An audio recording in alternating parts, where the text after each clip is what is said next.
Chicago's most ruthless syndicate boss thought he was just humiliating a penniless waitress when he ordered a $30,000 vintage in an obscure, elite Italian dialect. He expected terrified silence. Instead, his world freezes when she answers back flawlessly, wielding the exact aristocratic accent of his deadliest, long-dead rival. Silverware clinked against fine porcelain beneath the amber chandeliers of Il Lusso, River North's most exclusive dining fortress. For Claire Miller, a double shift meant aching feet and the suffocating anxiety of staying invisible. She adjusted her starched collar and black apron, her crooked name tag bearing a lie she had lived for 5 agonizing years. At exactly 8 o'clock, the mahogany doors were parted by 2 men in tailored suits radiating understated violence.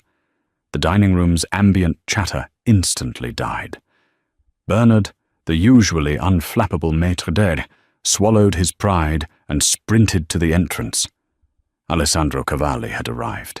He moved with the lazy, predatory grace of a man who owned not just the building, but the judges and politicians dining within it. Dressed in a bespoke charcoal Brioni suit that draped flawlessly over his broad shoulders, Alessandro was a portrait of lethal elegance. The heavy platinum Patek Philippe Grandmaster chime on his left wrist caught the chandelier's light, a timepiece worth more than the entire restaurant's inventory. His features were striking, carved from Roman marble, but his eyes were a terrifying shade of obsidian, devoid of warmth or mercy.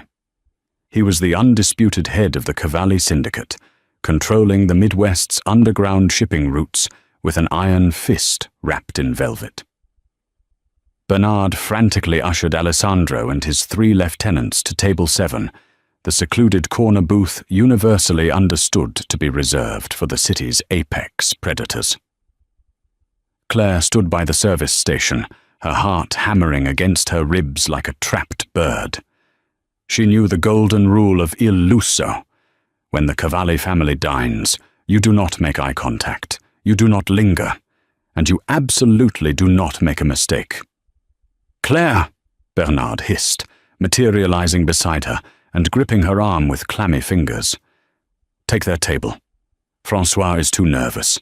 He'll drop something. Just get their drink orders and get away. Do not speak unless spoken to." Claire nodded tersely, grabbing a leather-bound wine ledger. She approached table 7 with practiced, silent steps, keeping her gaze respectfully lowered to the crisp white tablecloth. The men were discussing import yields at the port of Chicago, their voices low, rumbling with casual authority. "Good evening, gentlemen," Claire murmured, her voice soft but steady. "May I begin your service with some sparkling water, or perhaps a selection from our cellar?" Alessandro didn't even look up from his phone. One of his lieutenants, a burly man with a scar slicing through his right eyebrow, sneered. "Just bring us the reserve list, sweetheart, and make it quick." Alessandro finally raised his head. His dark eyes swept over Claire, taking in her fraying cuffs, the pale exhaustion of her face, and the cheap, scuffed orthopedic shoes she wore. He recognized desperation when he saw it. To him, she was a peasant, a localized piece of the scenery meant to serve and disappear. A cruel, playful smirk touched the corner of his mouth. He decided to test the establishment's vaunted, world-class service, while simultaneously putting the lowly staff in their place. Leaning back against the plush leather booth, Alessandro spoke. He didn't use English. He didn't even use standard, conversational Italian. He used a hyper-specific, archaic dialect of aristocratic Sicilian, a language spoken only by the old-blood mafia families of Palermo, a dialect designed centuries ago to keep secrets from the authorities and the lower classes. "Portami un gaggia barbaresco sori San Lorenzo," Alessandro commanded smoothly, the syllables rolling off his tongue with venomous elegance. L'annata 2015. E assicurati che i bicchieri siano immacolati. Non tollero la sporcizia, specialmente da una cameriera che sembra essere appena uscita dai bassifondi. Sbrigati, ragazzina. Bring me a Gaggia Barbaresco, Sori San Lorenzo, the 2015 vintage, and ensure the glasses are immaculate. I do not tolerate filth, especially from a waitress who looks like she just crawled out of the slums. Hurry up, little girl. The lieutenants chuckled, a low, menacing sound. They knew the dialect well enough to catch the insult. They waited for the inevitable stammering, the flushed cheeks, the panicked apology of an ignorant American waitress who would have to beg for a translation. Claire stood perfectly still. For a terrifying, suspended second, the walls of the Chicago restaurant melted away. The scent of roasted garlic and truffle oil vanished, replaced by the phantom smell of sea salt, gunpowder, and blooming lemon groves. The dialect hit her like a physical blow to the chest.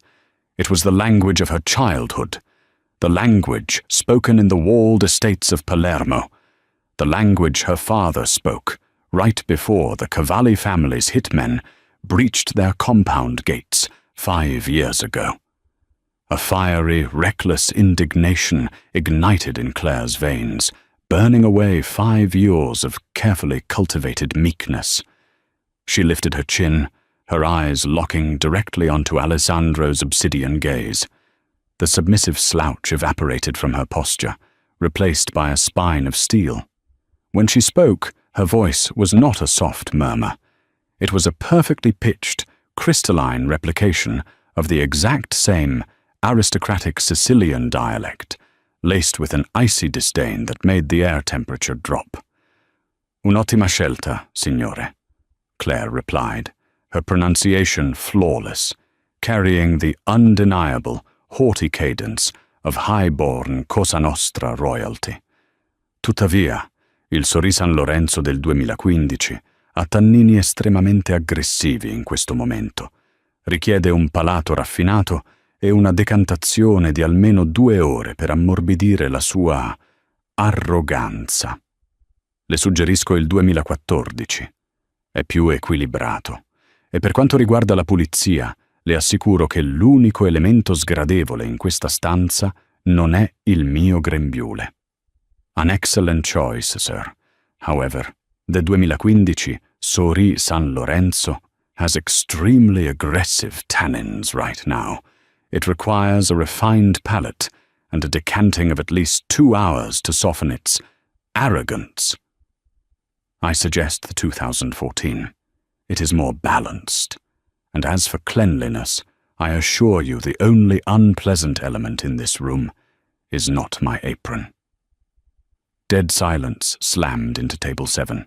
The lieutenant with the scar choked on the bread he was eating. The other 2 men instinctively reached toward the inside lapels of their jackets.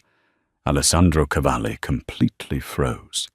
The playful cruelty vanished from his face, replaced by a shock so profound it looked as though he had just been struck by lightning. His eyes widened, scanning her face, peering past the cheap makeup and the dull brown hair dye. He heard the cadence. He recognized the specific regional inflection. That dialect was virtually extinct, wiped out in the Sicilian purges. The only people who spoke it like that were the D'Amico family, and the D'Amico family was entirely dead. "Who are you?" Alessandro demanded, his voice dropping to a lethal, barely audible whisper in English. The velvet was gone. Only the iron remained. Claire realized her fatal mistake the moment the words left her mouth. Her survival instinct, dormant for half a decade, screamed at her.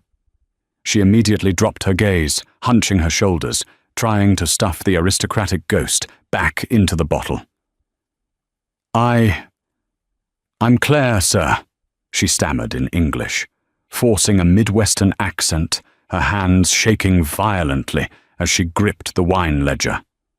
"I learned a little Italian from my grandfather. I'm sorry if I misunderstood your order. I will get the sommelier."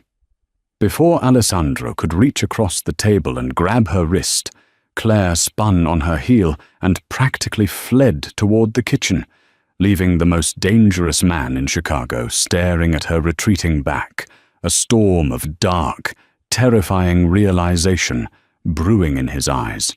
The penthouse suite of the St. Regis Chicago offered a panoramic, glittering view of Lake Michigan, but Alessandro Cavalli had his back to the floor-to-ceiling windows.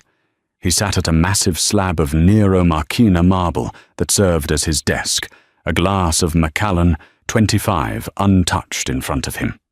His most trusted enforcer and intelligence gatherer, Dominic, stood on the opposite side of the desk, flipping through a thin manila folder. Dominic was a ghost of a man, thin and pale, but possessed a terrifying intellect when it came to digging up buried secrets. "Claire Miller," Dominic said flatly, tossing the folder onto the marble. "Age 24, resides in a crumbling third-floor walk-up in Pilsen, pays rent in cash. Credit score is non-existent. The social security number she's using is legitimate, but it was issued to a girl who died of leukemia in rural Ohio 20 years ago. Claire Miller didn't exist until exactly 5 years and 2 months ago." Alessandro steepled his fingers, the Patek Philippe glinting in the low light. 5 years and 2 months, the exact timeline of the Palermo massacre. "Boss," Dominic said cautiously, "you know as well as I do that the D'Amico compound was leveled. Don Antonio, his wife, his sons, all confirmed dead. The Americans and the local authorities pulled the bodies from the ash." "Not all of them," Alessandro murmured, his mind replaying the scene at Il Lusso on a continuous, agonizing loop. "Don Antonio had a daughter, Caterina. She was away at boarding school in Switzerland. The official story is that the rival hit squad tracked her train and threw her from the Alps over the Viaduc de la Baie de Clarence. They found her luggage, her coat, and blood on the tracks, but they never found the body. You think a mafia princess survived a professional hit, crossed the Atlantic, and has been serving truffles to tourists in River North?" Dominic raised an eyebrow. "She corrected my pronunciation of a dead language, Dominic," Alessandro said, his voice dropping an octave, vibrating with an intense, dangerous energy. "She didn't just speak it.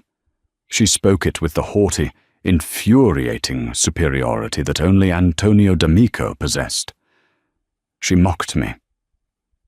A waitress in a dirty apron looked me in the eye and mocked me in my ancestors' tongue."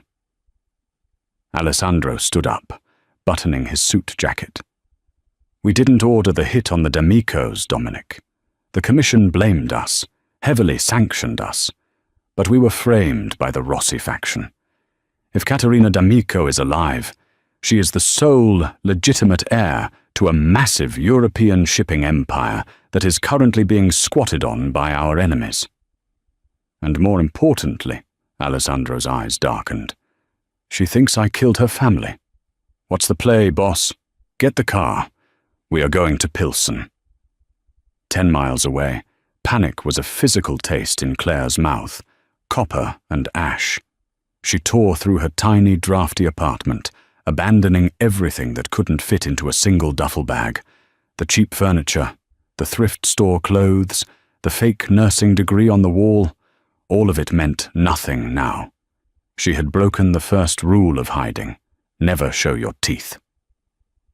She knelt on the scuffed hardwood floor beneath her radiator, prying up a loose board with a butter knife. From the dark cavity, she pulled out a vacuum-sealed plastic bag.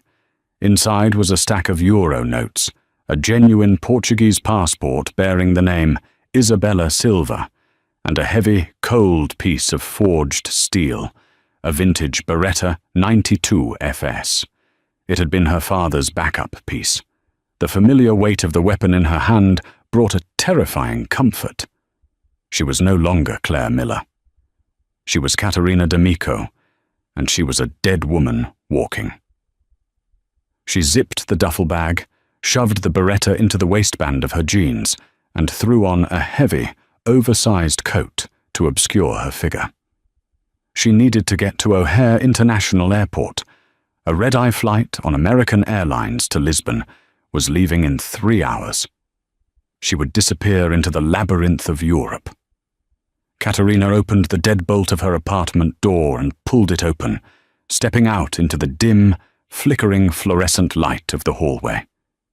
She slammed face first into a wall of solid muscle. A large, scarred hand clamped over her mouth, while another expertly pinned her right arm to her side before she could even reach for the beretta. She thrashed wildly, driven by pure adrenaline, but the grip was absolute. "Do not scream," a low, smooth voice echoed in the cramped hallway. The man holding her stepped back slightly, allowing her to see. Standing 5 feet away, illuminated by a failing overhead bulb, was Alessandro Cavalli. He looked entirely out of place in the grimy Pilsen corridor, his Brioni suit radiating expensive authority. Dominic stood silently behind him, blocking the stairwell. Alessandro stepped closer, his dark eyes locking onto hers, seeing right through the panic. "Going somewhere, Principessa?" Alessandro asked softly. Katerina stopped struggling. The sheer audacity of the man standing before her, the man she believed had slaughtered her family, ignited a rage so profound it burned away her fear. She yanked her arm free, and although she couldn't reach her gun, she stood her ground, her eyes blazing with an ancient, inherited fire. "Get out of my way, Cavalli!" She spat in perfect, unaccented English, dropping the Midwestern facade entirely. "Or finish the job your butchers started 5 years ago right here." Alessandro didn't flinch at the venom in her voice. Instead, a strange, almost impressed flicker crossed his stoic features. He reached out slowly, his fingertips light for more thrilling stories. Who will they conquer next?